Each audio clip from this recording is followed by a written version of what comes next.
আসসালামু আলাইকুম গাইস, সবাই কেমন আছেন? আশা করি সবাই ভালো আছেন। আল্লাহর রহমতে আমিও ভালো আছি। চলে আসলাম আমি রিফাত আপনাদের মাঝে নতুন আরো একটি ব্লগ। চলেন ব্লগটি শুরু করা যাক।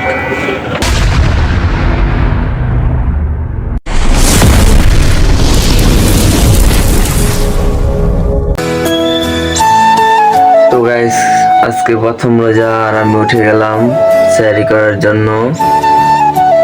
আর সবাই আগের বার রোজা করছি, এবারও রোজা পাওয়ার জন্য সবাই বলি আলহামদুলিল্লাহ। ফ্রেশ হয়ে এসে ব্লগটি আবার চালু করছি, তখন দেখতে থাকুন।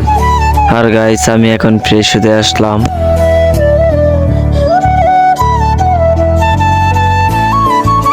তো গাইস, এখন সেহরি খাওয়া শেষ করে কিছুক্ষণ বিশ্রাম নিলাম। তো এখন আজান দিল, তাই মসজিদে যাব। 1 hour later. তো গাইস, এখন নামাজ শেষ করে বাসায় আসলাম। আর এখন একটু ঘুমাবো, কারণ অনেক ঘুম ধরছে। তো দেখা হবে আপনাদের সাথে সকালে। সবাইকে গুড নাইট। আসসালামু আলাইকুম। সকালের ভিডিও অন করিনি, ঠিক আছে। নামাজ শেষ করে তারপরে এসে ভিডিও অন করলাম।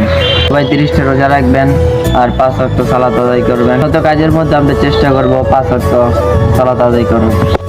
তো আকাশ, প্রায় 1 বছর পর আজকে প্রথম রোজা রাখছেন, তো তার আজকের অনুভূতি কেমন? জি আলহামদুলিল্লাহ ভালো। তো তোর মানে কেমন অনুভূতি হইতেছে? কোনো কষ্ট বা কোনো কিছু হইতেছে? কষ্ট আর কি। আর আকাশ, এদিকে আজকে কোন মসজিদ ইফতারি দিবরে? সাঙ্গ মসজিদের দিকে। মসজিদ। তো গাইস, এখন বাসায় যাব। বাসায় যে ইফতারের জন্য সাহায্য করব। তো আপনাদের সাথে ডিরেক্ট বাসায় গিয়ে দেখা হচ্ছে।